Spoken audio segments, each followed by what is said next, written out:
Good evening and thank you for joining us on this primary election night here in Arizona. I'm Pat Paris. And I'm Heidi Alago. We begin with the race being watched nationally. Arizona's GOP primary for the Senate seat left vacant by Senator Kyrsten Sinema. Yeah, the race has been called now. Kari Lake is the winner of the GOP Senate race. You see 53% of the vote, 41% for Pinal County Sheriff Mark Lamb and Elizabeth Ray at just 6%. By the way, now Kari Lake will move on to face Ruben Gallego in the November election because he was the uncontested candidate on the Democratic side. Very interesting how well, obviously, Mark Lamb did in Pinal County, but you look at that, it was completely counteracted by Maricopa County for Kari Lake, and even here in Pima County with 20% more of the vote. We'll go back to the totals now. So Kari Lake failed attempt a couple of years ago for governor, but now she is moving on to the general election for Senate. Yep, and she'll be taking on Ruben Gallego, who was uncontested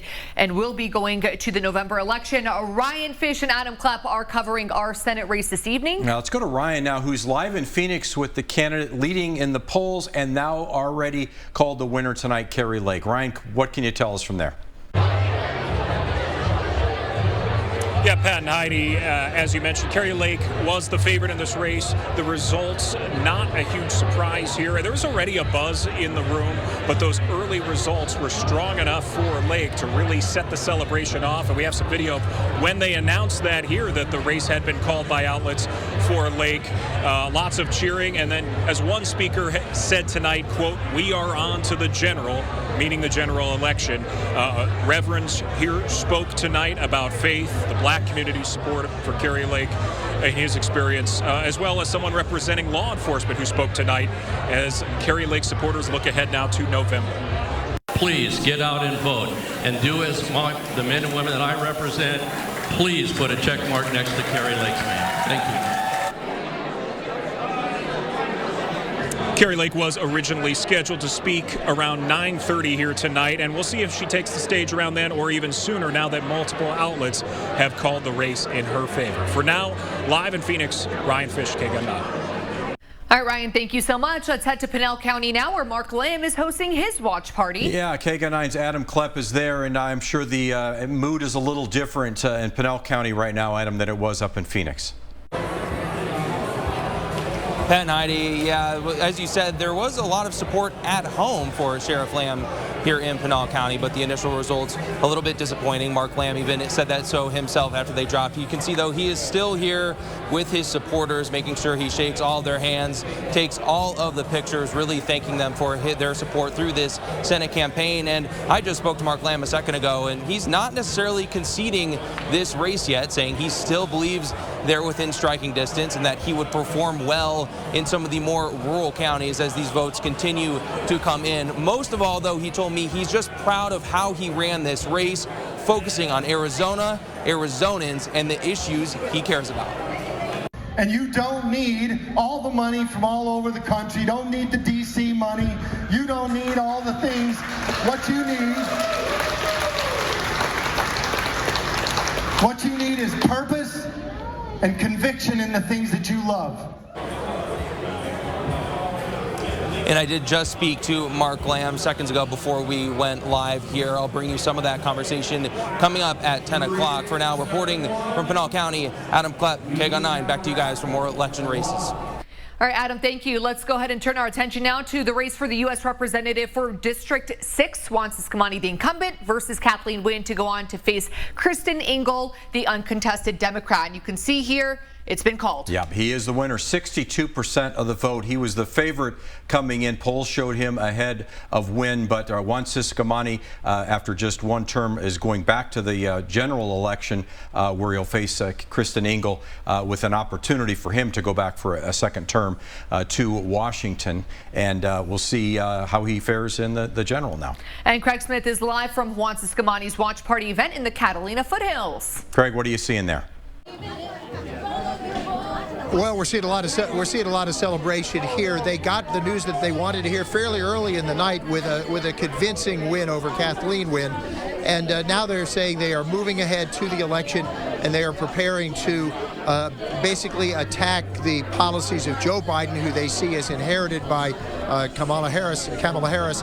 And a little bit ago, we had a chance to talk to Mr. Ciscomani before we knew the actual results. We asked him, what's it take to win in Congressional District 6?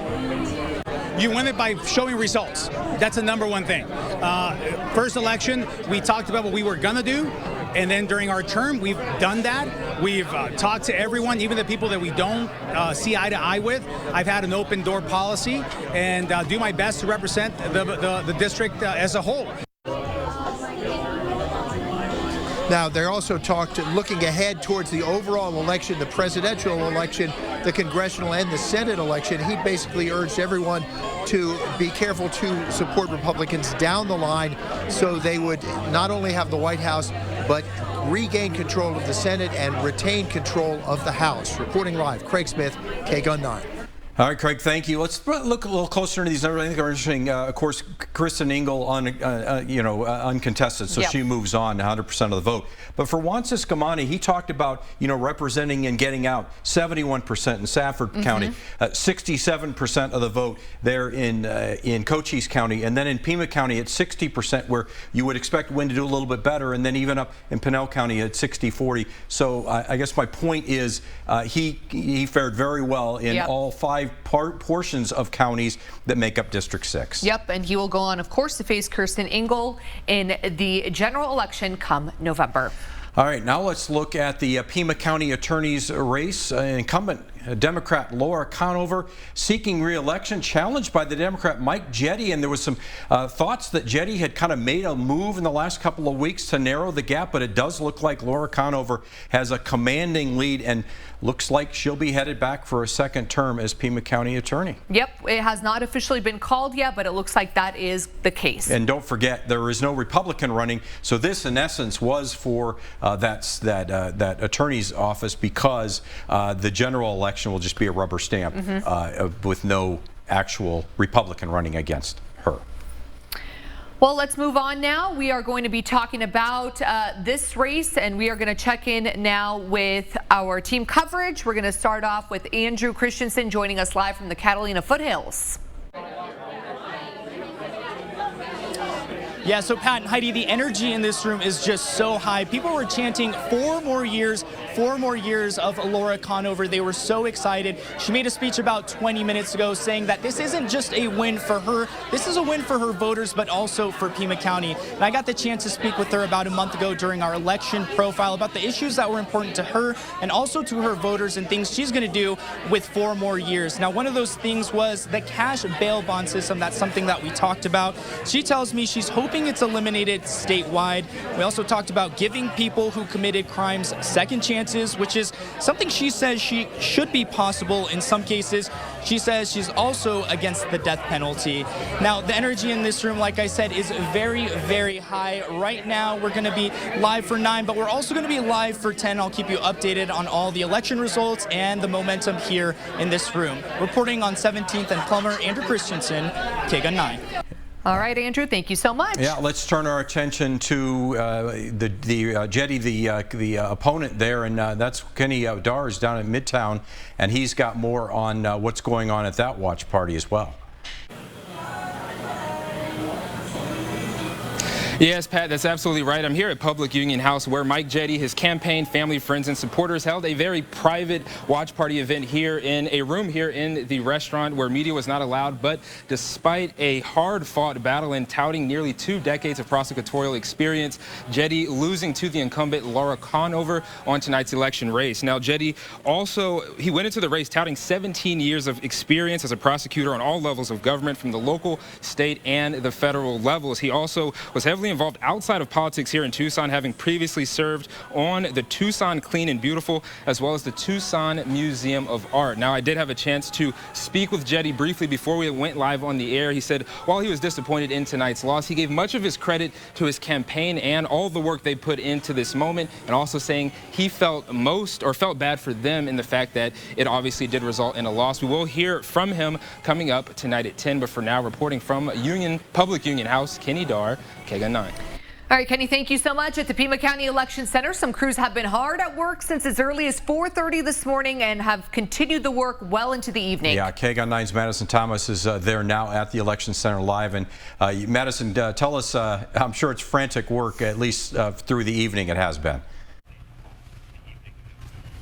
Yes, things have been busy here all day. And just a little bit ago, before we came up live, workers came out here into the tabulation room and started processing those ballots from today with their 6 different tabulation machines. And as we know, the first set of results did come out at 8 p.m. this evening. And those initial numbers are from early ballots. And early ballots make up about 85% of the ballots cast here in Pima County. Elections Director Constance Hargrove says we should expect the first batch of results from ballots cast today by 11 p.m. She says they will continue to process the ballots tonight until they're completely done, no matter how long it takes. And voter turnout today in Pima County was at about 24%. And I will have the latest again here at 10 p.m. Reporting near Valencia and Country Club, Madison Thomas, KGUN 9. Been a door knocker. All right, that was Madison Thomas. Now let's go. Carrie Lake's taking the stage there in Phoenix. Let's listen in. Because it's about 115 degrees, and they've been knocking on 900 doors every single day. I love you guys. Thank you so much. I see our donors, people who reached deep into their pockets. Some pulled $20 out, and that was difficult because, let's face it, we're living in Bidenomics, and it's not working out very well. And then there's people who pulled a lot more than that out, and I appreciate every one of you. You truly are American heroes. And I'm going to go real personal here with my favorite heroes, which is my husband, Jeff. I just saw him disappear somewhere. He's my, there he is, right here. Say hi to Jeff. He's awesome. I've met him in Arizona. I married him in Arizona, and little did he know that we would be on this wild ride. And he's been not only, he gets me around, he drives me, he protects me. This guy will protect me. This guy will protect me. If anybody wants to hurt me, he will protect me. And he's my confidant. He's happy to sit in silence with me. We've all had those long days where we just want to sit silently with someone, and I love you so much, Jeff. Thank you. And then my kids, you just saw my firstborn, Ruby. How awesome is Ruby? And you're going to meet my son, Leo, in a little bit. He's incredible as well. I'm just so blessed. There's so many heroes. But I think we all share one common hero. And I think I'm safe to say that we think of our favorite president, Donald J. Trump, as a hero, right? Absolutely. Somebody said Trump, Trump, Trump. And we're going to continue to watch the Carrie Lake comments and bring you those later in this show and then again at 10 o'clock as well.